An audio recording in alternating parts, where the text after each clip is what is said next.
अस्सलाम वालेकुम students. Chapter number 8 first year की डिस्कशन है आज। तो देखें क्वेश्चन पेपर आपके पास होगा। क्वेश्चन नंबर 1 में the coefficient of x raise to n in the expansion of, इसकी एक्सपेंशन में आपने एक्स की पावर एन का कोफिशिएंट बताना है जी। अब आप अगर फार्मूला नहीं जानते हैं तो हम इसे वैसे ही सॉल्व कर लेते हैं। 1 माइनस एक्स और 1 प्लस एक्स की पावर -2। आप सिर्फ दो टर्म इसकी लिखें, ये 2 इससे मल्टीप्लाई हो जाएगा -2x, और इसमें कोफिशिएंट ऑफ एक्स देखें क्या बनेगा। बाकी ये 1 कांस्टेंट है, -2x और -x -3x और +2x²। तो x² का कोफिशिएंट 2 है और x का कोफिशिएंट -3 है। 4 ऑप्शन है हमारे पास, -1 की पावर n और 2n+1, फिर इसके बाद है 2n+1, और ये अल्फ़ा ऑप्शन, ये बीटा ऑप्शन। चार्ली ऑप्शन में है -1n n+1, और डेल्टा ऑप्शन है -1n n। ये एक वैसे ही आप कह सकते हैं कि डायरेक्ट एक शॉर्टकट ही है अगर हम इसके फार्मूले नहीं जानते। तो आपने एक्सपेंड किया इसे आम फार्मूले की तरफ। सिर्फ देखें ना, इसकी पहली दो टर्म तो ये याद रखें कि 1 + nx की पहली दो टर्म ये होती है 1 + nx, ये आप याद रखें। हमने सिर्फ दो टर्म उसकी एक्सपेंड कर मल्टीप्लाई कर दिया, और हमें इस एक्सपेंशन में नज़र आ रहा है कि जो x का कोफिशिएंट है वो -3 है, जो x² का कोफिशिएंट है वो 2 है। ऑप्शन में अगर आप n की जगह 1 लगाएंगे, अगर n की जगह 1, क्योंकि हमें चाहिए coefficient of x raise to n, अगर आप n की जगह 1 लगाते हैं तो बनता है कोफिशिएंट ऑफ x, वो देख लें, तो वो है -3। अब ऑप्शन में n की जगह 1 लगाकर -3 अल्फ़ा ऑप्शन में बनता है। आप n की जगह 1 लगाएं तो बनता है -3, और किसी में नहीं बनता, तो यही वो ऑप्शन है, अल्फ़ा ऑप्शन। इसको हम इस तरह करेंगे। क्वेश्चन नंबर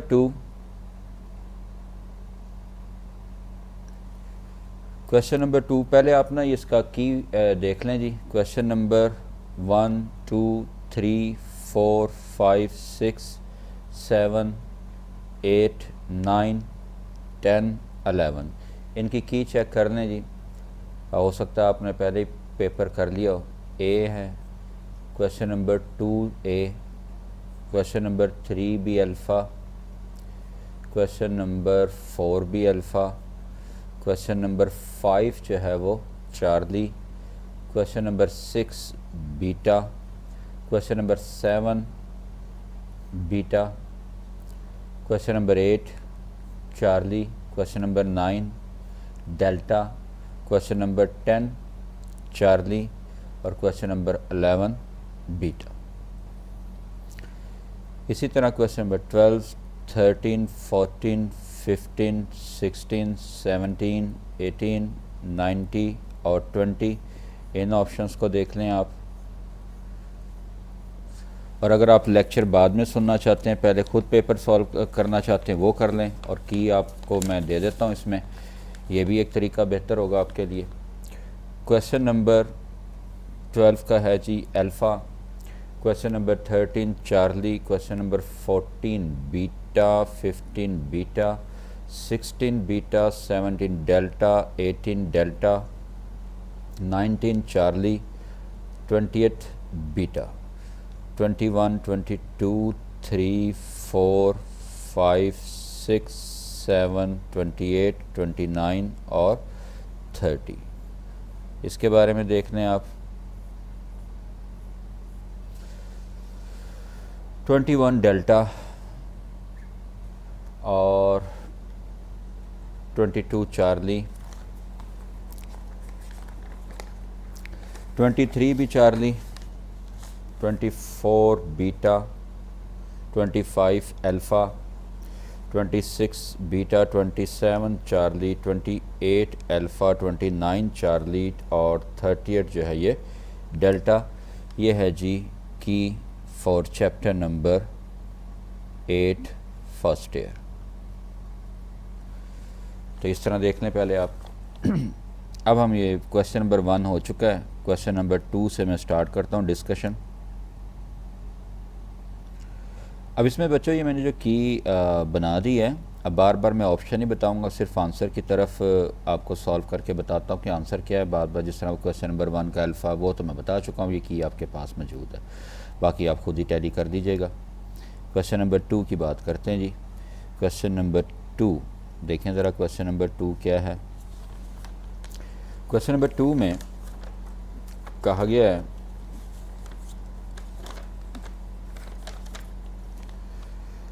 क्वेश्चन नंबर 2 है for each positive integral value.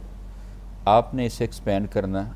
ये देखें जी, a plus b raise to n plus a minus b raise to n, these are the binomial conjugate. Binomial conjugate इनका फार्मूला क्या है? ये इक्वल टू होता है 2 टाइम्स समेशन के 0 से लेकर n/2 तक और nc2k a raise to n minus 2k और b raise to 2k, where n जो है ये इवन नंबर एक फार्मूला है। इसी तरह ये 2 टाइम होता है समेशन के 0 से लेकर n माइनस 1/2 nc2k, बाकी कोफिशेंट्स वही रहेंगे, a raise to n minus 2k, b raise to 2k, n जो है इसमें अगर ओड है। आप ये देखें कि हर एक में 2 का मल्टीपल है। इसका मतलब है ओवरऑल अगर इसके कोफिशेंट हम देखें, वेरिएबल अगर इसमें x y मौजूद है तो जो भी कोफिशेंट आएंगे वो इवन नंबर ही बनेंगे। पहली बात तो यही है फार्मूले के मुताबिक। अब क्वेश्चन जो है उसमें क्या गिवन है, 3 प्लस √5 की पावर n और प्लस 3 माइनस √5 की पावर n। अब अगर मैं इसमें पुट करता हूँ तो फार्मूला तो ये है 2 टाइम समेशन के 0 से लेकर, चाहे ओड है चाहे इवन है उससे हमें गर्ज नहीं है अभी फ़िलहाल, क्योंकि इसने बताया नहीं n के बारे में इवन है या ओड है। फार्मूला अब क्या है, nc2k और इसमें 3 की पावर होगा n माइनस 2k और √5 की पावर होगा 2k। अब ये 2 की वजह से अंडरूट हो जाएगा ख़त्म। एक बात, जब ये अंडरूट ख़त्म हो जाएगा तो ये बन जाएगा एक इंटीजर। अब वो इंटीजर जब 2 से मल्टीप्लाई होगा तो बनेगा इवन इंटीजर। अब इंटीजर को हम कौन सा इंटीजर, पॉजिटिव इंटीजर, जो कि क्या बनेगा इवन नेचुरल नंबर। तो ऑप्शन आपके पास ही है इसकी, even natural number, alpha option की में भी आप देख सकते हैं। यह है क्वेश्चन नंबर 2 का answer. Question number 3, question number 3 में आपने एक ऑप्शन बतानी है जी, कौन सी ट्रू है। एक है जी n रेज टू n और लेस देन, गैप आ गया यार, नज़र ही नहीं आ रहा। ये है जी n रेज टू 4 और 10 रेज टू n। ये एक ये है जी। दूसरा है जी 2 रेज टू n और लेस देन n फैक्टोरियल। फिर है जी थर्ड ऑप्शन n स्केयर और 2 raise to n।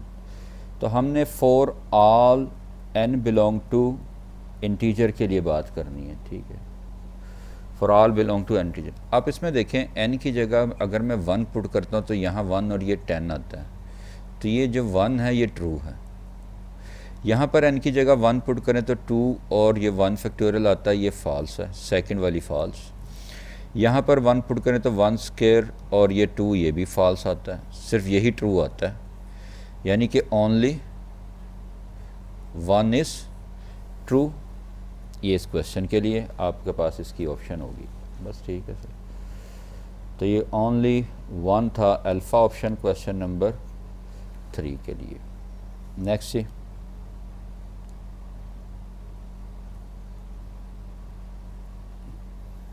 Question number 4। कोई नहीं, मैं कर लेता हूँ सर। कोई मसला नहीं, नहीं फ्री बैठा हूँ, मैंने क्या करना। नज़र आ जाएगा ना इस तरह, फिर मुझे बहुत ऑन द। क्वेश्चन नंबर 4 पर है जी, sum of first n whole number. Whole number ये होते हैं 0 1 +2 +3। अब ये जो है ना, ये फर्स्ट 4 होल नंबर होंगे, होल नंबर्स। तो फिर आप ये देखें कि फ़र्स्ट n कितने होंगे, वो ज़ाहिरी बात है n-1 तक होंगे, और हमें इनका सम मालूम करना। ज़ीरो को तो ऐड ही ना करें, आप इसको ऐड करें बस। इसका फार्मूला क्या है, जहाँ पर एंड हो रहा है वो नंबर, उससे नेक्स्ट नंबर डिवाइडेड बाई 2, क्योंकि सम ऑफ इंटीजर आप जानते हैं 1 + 2 + 3 plus up to so on. n क्या होता है, n इक्वल टू क्या है, n इंटू n + 1 बाई 2। तो इसलिए इसका ये आंसर आ गया जी, ऑप्शन बनी है इसकी alpha. Question number 4। Question number 5। Question number 5 में द काउंटर एग्जाम्पल आपने देनी है।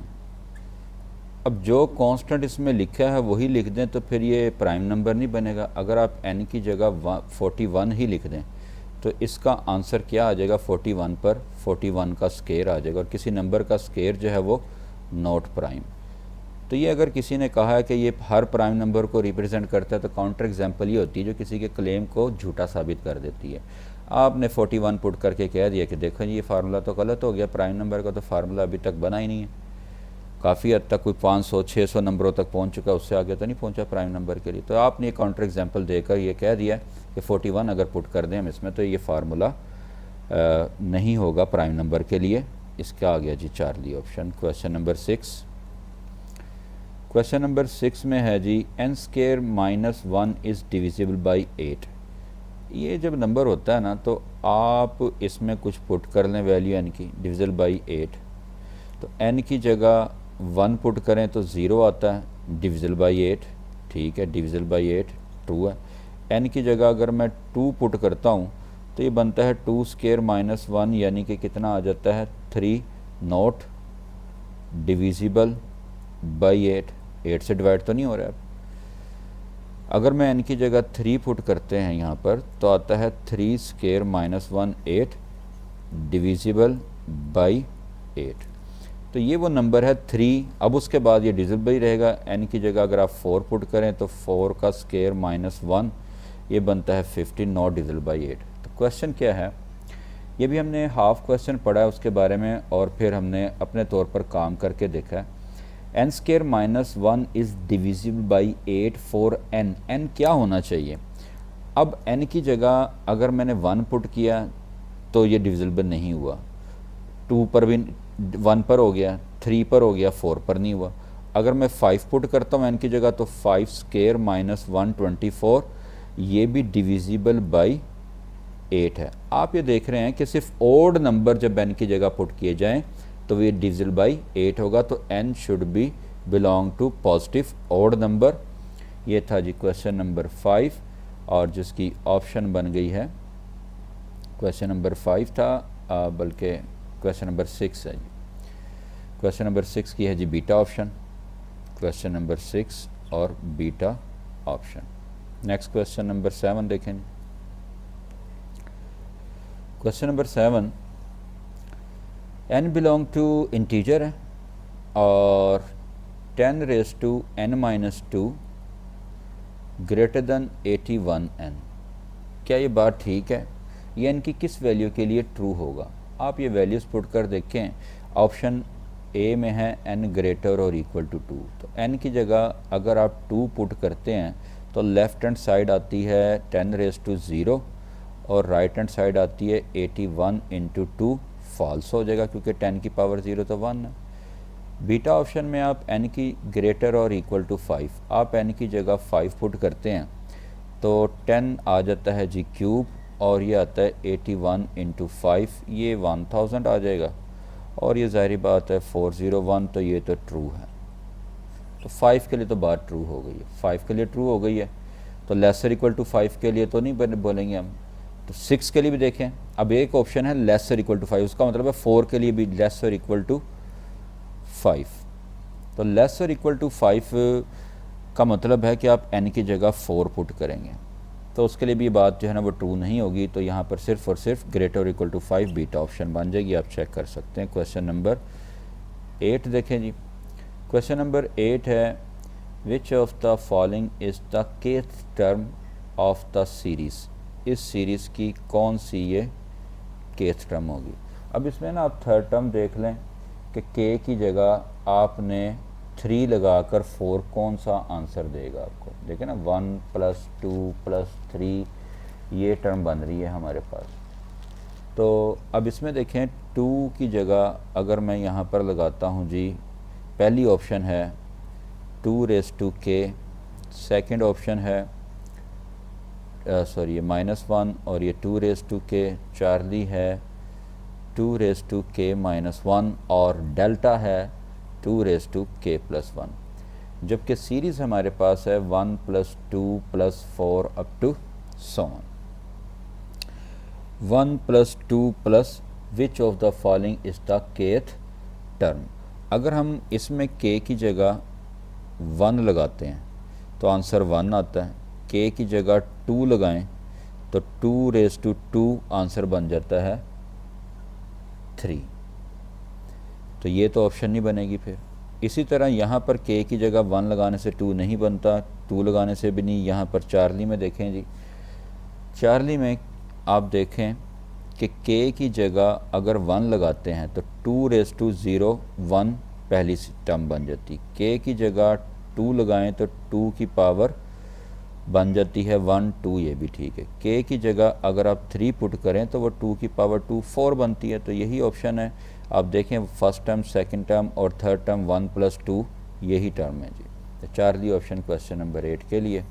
ये बैक सॉल्व भी कर लेंगे आप। इस तरह के जो भी क्वेश्चन आते हैं तो उसमें बैक सॉल्व का मतलब होता है वैल्यूज़ पुट करें आप और देख लें कि किसके लिए वैलिड है। क्वेश्चन नंबर 8 के बाद है जी 9। ये देखें जी x⁻² 2n+1 और y 2n-1। इसमें आप n की जगह 1 पुट कर दें, ये दोनों माइनस हैं जी। इस तरह तो n की जगह 1 पुट कर दें, x + y आता है। अब ये देख लें कि किससे डिविजिबल है, तो जाहिर बात है x + y से ही डिविजिबल होगा डेल्टा ऑप्शन। क्वेश्चन नंबर अब देखें जी क्वेश्चन नंबर 10। क्वेश्चन नंबर 10 में total number of term in the expansion, तो जो इंडेक्स होता है ना उसमें एक ऐड कर दें, वो नंबर ऑफ़ टर्म्स आ जाती हैं। इसमें एक ऐड कर दें n-3 + 1 तो बन जाता है n-2, ये नंबर ऑफ़ टर्म्स बन जाएंगी। Charlie option. क्वेश्चन नंबर 11 में देखें। क्वेश्चन नंबर 11 में क्या है जी आपके पास। Question number 11 the position of the middle term. अब मिडल टर्म इसकी चेक करनी है आपने -2x। तो मिडल टर्म तो हम बाइनोमियल में ही पढ़ चुके हैं, ट्राइनोमियल में तो नहीं है, यानी 3 टर्म्स वाला तो नहीं। आप देखें ये भी 2 टर्म्स ही बनती हैं, यानी आप इसे सॉल्व करें तो 1 - x का स्केयर ही बनेगा। तो 1 - x की पावर 2n बन जाएगा और 2n क्या है इवन। और इवन के लिए जो मिडल टर्म होती है उसका फार्मूला क्या है कि जो इसका इंडेक्स है उसमें 2 ऐड करके 2 पर डिवाइड करें। अब 2 कॉमन ले लें तो n+1th टर्म बन जाएगी जी ये। तो ये बन गया जी हमारे पास क्वेश्चन नंबर 11 का beta option. Similarly question number 12 की तरफ आएँ जी आप। तो क्वेश्चन नंबर 12 भी इंतहाई ईजी क्वेश्चन है। Sum of coefficient in the expansion, आपको मैंने बताया ही था पहले कि आपने क्या करना होता है कि ये वेरिएबल की जगह आपने 1 पुट कर देना है। तो ये बन जाएगा 1 + 2 - 4 की पावर 4, यानी कि आपके पास कितना आ जाता है -1 की power 4, that is 1 alpha option. ये आप पढ़ चुके हैं। क्वेश्चन नंबर 13 में यूज़ बाइनोमियल अगर आपने इसे करना है तो 17⁻4 को आप लिख सकते हैं 16 + 1 की पावर 1/4। 16 को कॉमन लें बाहर तो 7 वो अपना 1/4 पावर के साथ ही आएगा। बाकी ये भी इससे पहले मैंने आपको बताया सिर्फ 2 टर्म आपने लिखनी होती है। 2 आ गया। 2 टर्म कौन सी, एक 1 + n × x। बस इसे सॉल्व कर लें।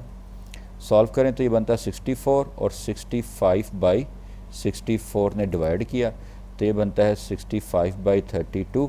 मैं इसे आसानी के लिए इस तरह सॉल्व कर लेता हूँ कि मैं इसे लिख देता हूँ जी 64 + 1/32, मुझे पता है 32 64 को डिवाइड करेगा और ये आंसर आ जाएगा। बस 2 से बड़ा आंसर आना चाहिए। अब 2 पॉइंट समथिंग होगा। अब 2 पॉइंट ज़ाहिर बात है, जब मैं 32 को 1 से डिवाइड करता हूँ, एक ज़ीरो लगाता हूँ, पॉइंट आता है, एक और ज़ीरो लगाता हूँ तो एक और ज़ीरो आ जाएगा, और 3 से मल्टीप्लाई करते हैं 03, ये ऑप्शन बन जाएगी, यानी आपके पास आ गया चार्ली ऑप्शन। क्वेश्चन नंबर 13 हो गया जी। क्वेश्चन नंबर 13 के बाद है जी 14 में देखें। 14 में coefficient of the term involving y cube, आपको पता है इसमें आर मालूम करने का मैंने तरीक़ेकार बताया था कि पहली टर्म में वाई की पावर और इंडेक्स है, और जो पावर चाहिए वो माइनस करें, first power minus this, solve करें तो आर 1 आ गया। इससे हमें पता चल गया कि कौन सी टर्म बनेगी। आर आपको पता है इस तरह लिखते हैं RC1। ये लेक्चर आप मेरा जो मैंने आपको दिया है वो पहले अटेंड करें ना, आप लेक्चर वो पहले सारा रिवाइज करें तो फिर ये टेस्ट कीजिएगा। और जो मैंने आपको तरीक़ेकार बताया कि पहले जो मैंने की बनाकर आपको दी है, पहले आप उस की को चेक करें, अपने तौर पर जो मैंने लेक्चर दिया था वो पढ़ें, फिर टेस्ट करें। इस तरह डिस्कशन ना सुने। डिस्कशन तो एंड पे होगा जब आपने सॉल्व कर लिया होगा अपने तौर पर, उसके बाद फिर सॉल्व कीजिएगा। ये बन गया जी 8 और 2 की पावर 7 और ये माइनस वाई क्यूब, तो ऐसे इट ही रहेगा। अब ये 2 की पावर 3 है, ये 2 की पावर 7 है, तो हमें तो चाहिए सिर्फ कोफिशिएंट, यानी -2 की पावर 10 वाई क्यूब का कोफिशिएंट। तो वाई क्यूब का कोफिशिएंट ये आ गया जी। क्वेश्चन नंबर 14 था, तो ये बना है जी बीटा ऑप्शन। क्वेश्चन नंबर 15 को देखें जी। आप जो कुछ लिखा है ना वही पढ़ें बस आप खुद ब खुद। Question, if the sum of binomial coefficient first 3 terms. अब बाइनोमियल कोफिशिएंट फर्स्ट 3 टर्म्स में क्या है जी? NC0 पहला कोफिशिएंट, दूसरा कोफिशिएंट ये बाइनोमियल कोफिशिएंट, थर्ड कोफिशिएंट, इनका सम, बस ये बात कर रहा है वो। और वो इक्वल टू 16 के। आप बैक सॉल्व करके n की वैल्यू निकाल लें। अगर नहीं सॉल्व करना चाहते तो आपको पता है NC0 1 होता है, ये n होता है, और ये n इंटू n-1/2 होता है, 16 आ गया। 1 उस तरफ जाकर सब्ट्रैक्ट होगा तो ये बनेगा n² - n, वो 15 बनेगा, साथ ही 2 ने मल्टीप्लाई होकर 30 बना देना। तो ये बन गया जी n आ गया प्लस n² आ गया 30। अब यहाँ से n इंटू n+1 = 30, तो उसका मतलब 2 कंसेक्टिव टर्म्स का नंबर का प्रोडक्ट 30, एक 5 होगा एक 6 होगा, यानी n जो है वो 5 आ जाएगा। तो ये था जी 15 का बीटा ऑप्शन। नेक्स्ट इसमें देखें आप क्वेश्चन नंबर 16।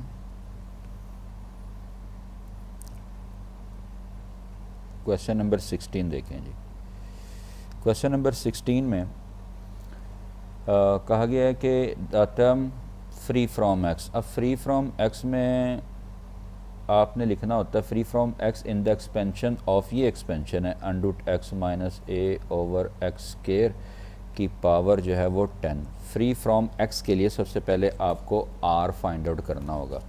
तो r का क्या तरीका है? r = फ्री फ्रॉम, पहली x की पावर क्या है 1/2 मल्टीप्लाई इंडेक्स से, तो required power free from x यानी x की पावर 0, पहली टर्म में x की पावर 1/2। मैं बार बार कह रहा हूँ कि ये सारी टेक्निक्स आपको मैं सिखा चुका हूँ, आप इसको खुद से सॉल्व करें। अब ये आ गया जी r2 आ गया। अब इससे क्या पता चला? 10c2 ये वो टर्म है जहाँ पर आपको फ्री फ्रॉम x मिलेगा। अब x बेशक आप लगाएं ना लगाएं, अगर आपको कॉन्फिडेंस नहीं है कि x इसमें नहीं आएगा तो लगा लें टर्म, पूरा फार्मूला देखें x ने कैंसिल हो ही गया। ये कहता है वो 720 के इक्वल है, ये गिवन है, हमने तो बस a की वैल्यू फाइंड आउट करनी है। अब a की वैल्यू 10c2 45 होगा, और ये आ गया a²। 720 आप उस तरफ डिवाइड करें तो ये 16 बनेगा। a की वैल्यू ±4 में से जो गिवन है वो आप पुट कर दें। मेरे ख्याल से सिर्फ 4 गिवन थी, तो आप 16 की ऑप्शन लगा देंगे बीटा। क्वेश्चन नंबर 17 में, क्वेश्चन नंबर 17 में a + x ये टर्म गिवन है जी। इस कॉल्ड द बाइनोमियल सीरीज़। इसमें ये कंडीशन होनी चाहिए, तो फर्स्ट टर्म में 1 होनी चाहिए, और n जो है वो जो है होल नंबर नहीं होना चाहिए बस। और ये कंडीशन, ये डेफिनेशन थी, इसमें तो कोई बताने वाली बात नहीं, तो डेफिनेशन है ना।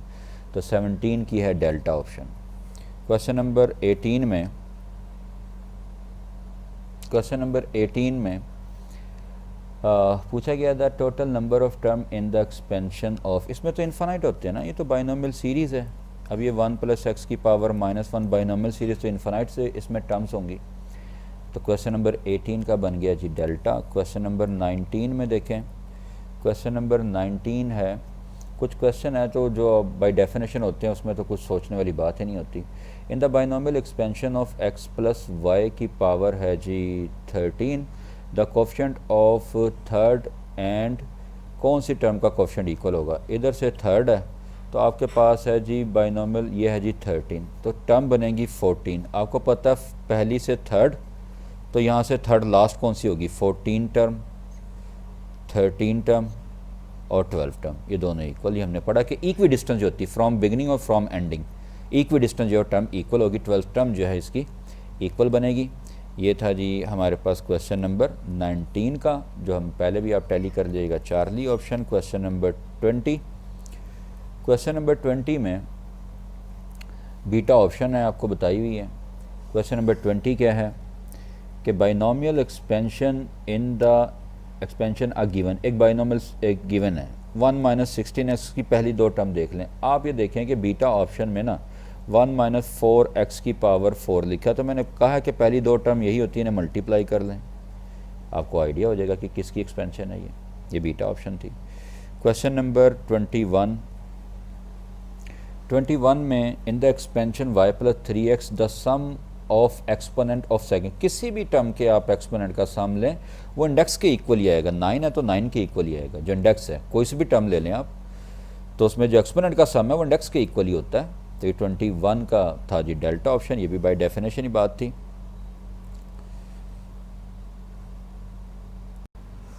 क्वेश्चन नंबर 22 देखें स्टूडेंट्स,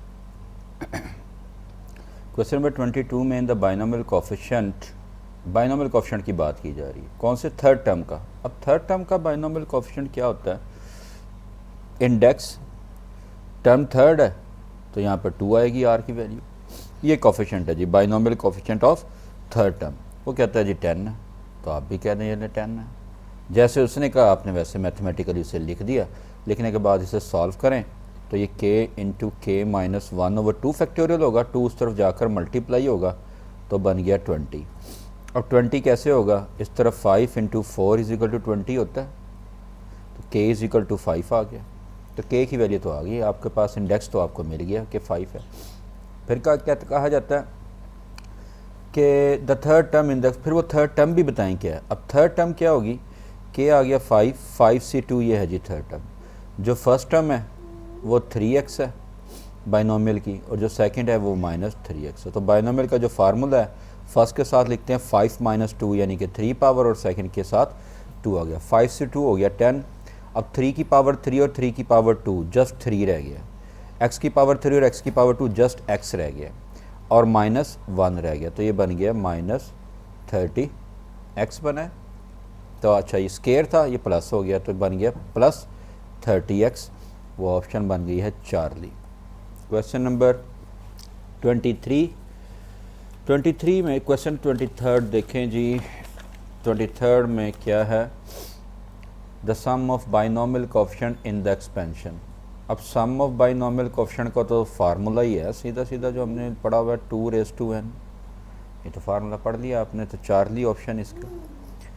क्वेश्चन नंबर 24,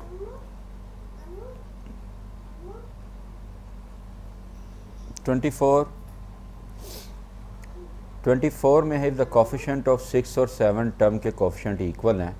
आपने अच्छा क्वेश्चन नंबर 23 को दोबारा देख लें, उसमें the sum of binomial coefficient पूछा, आगे लिखा आर इक्वल देन, वो मिस प्रिंटिंग है, टाइपिंग एरर है, तो आप सम ऑफ बाइनोमियल कोफिशिएंट सिर्फ पूछा, उसने वो बताना था आपने क्वेश्चन नंबर 23 में। 24 जो है, इफ़ कोफिशिएंट ऑफ 6 और 7 टर्म, अब 6 टर्म होती है वहाँ पर बाइनोमियल कोफिशिएंट 5 आता है, ठीक है जी, और इंडेक्स जो है इसका है n। इसी तरह 7 टर्म में जो कोफिशिएंट आएगा बाइनोमियल कोफिशिएंट में, जो r की वैल्यू आएगी वो 6 आएगा, ये है जी कोफिशिएंट। ये उसने कहा इक्वल है, और हमें पता है ये NC5 is equal to NC6, अगर इक्वल हो तो n इज इक्वल टू क्या होता है 5 + 6, ये हमने चैप्टर नंबर 7 में भी पढ़ दिया था, ये 11 आंसर इसका आ जाएगा क्वेश्चन नंबर 24 का बीटा ऑप्शन।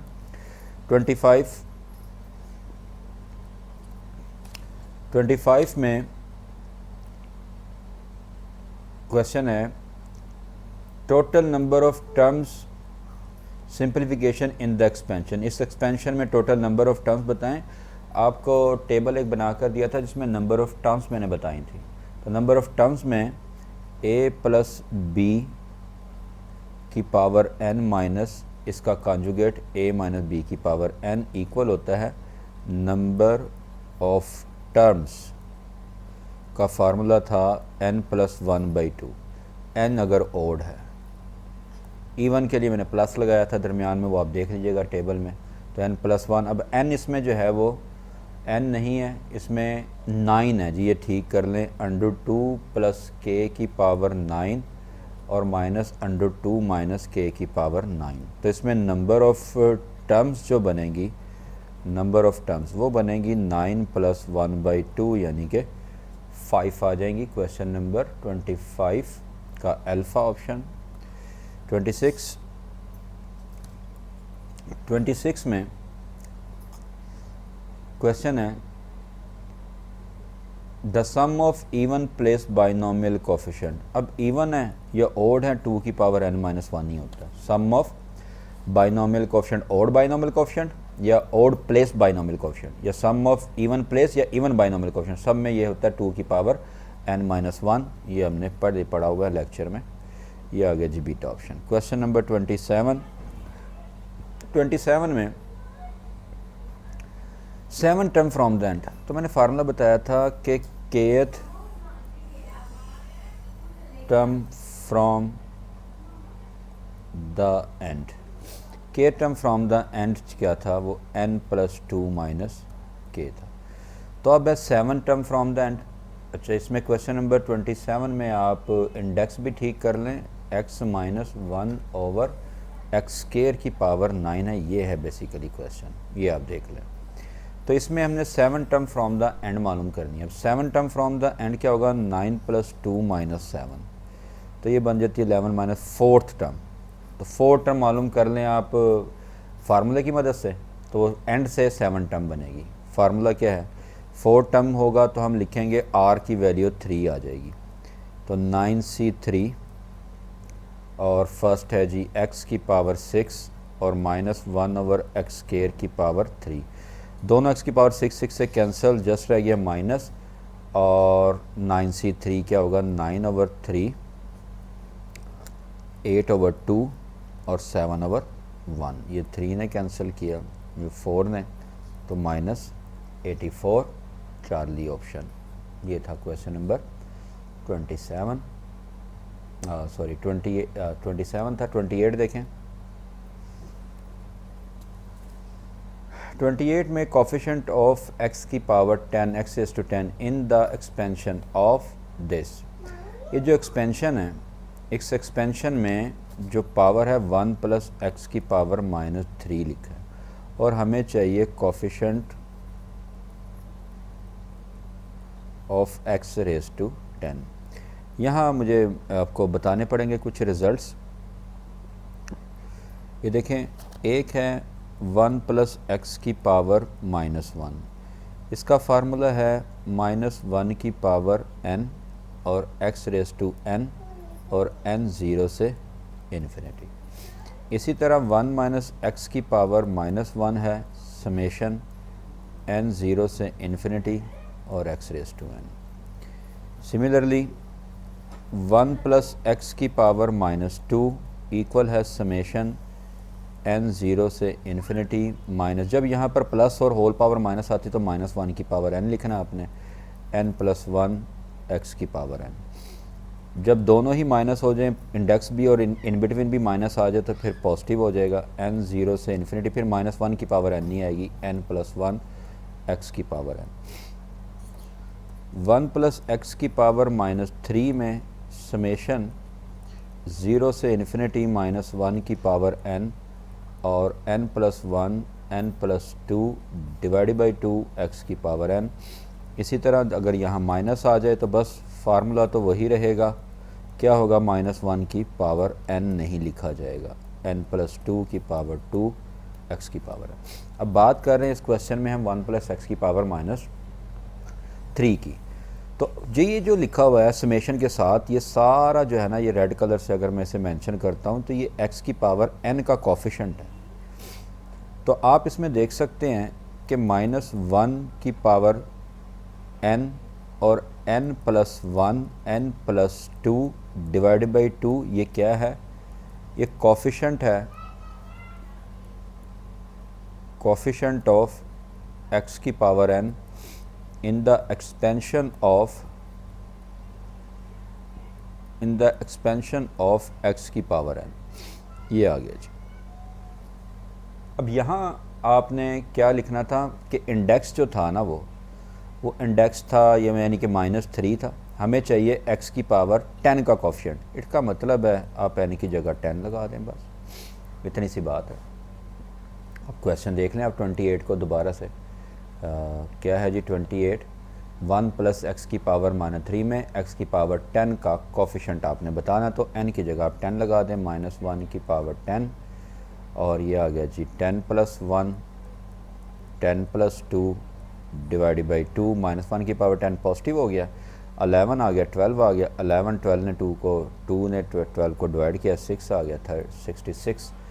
ये आंसर बन जाएगा इसका कोफिशिएंट क्वेश्चन नंबर 28।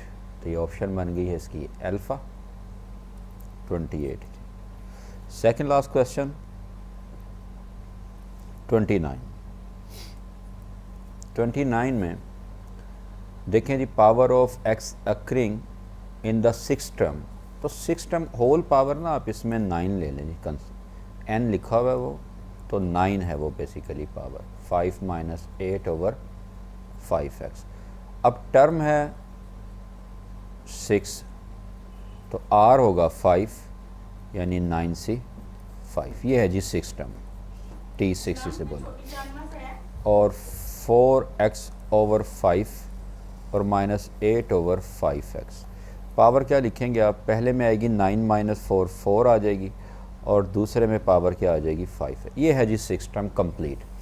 अगर ये 6th टर्म है तो हमें क्या चाहिए 6th टर्म में, द पावर सिर्फ बतानी है आपने x की, और कुछ भी नहीं बताना। आप इजीली देख लें, सिर्फ बाकी सब कुछ छोड़ दें आप, हमें कुछ भी नहीं चाहिए, ये भी नहीं चाहिए, ये भी नहीं चाहिए, सिर्फ x चाहिए। x की पावर 5 और x की पावर 5, 1/x, तो x की पावर -1। तो ये है जी पावर इस टर्म में x की पावर -1 यानी चार्ली ऑप्शन। Last question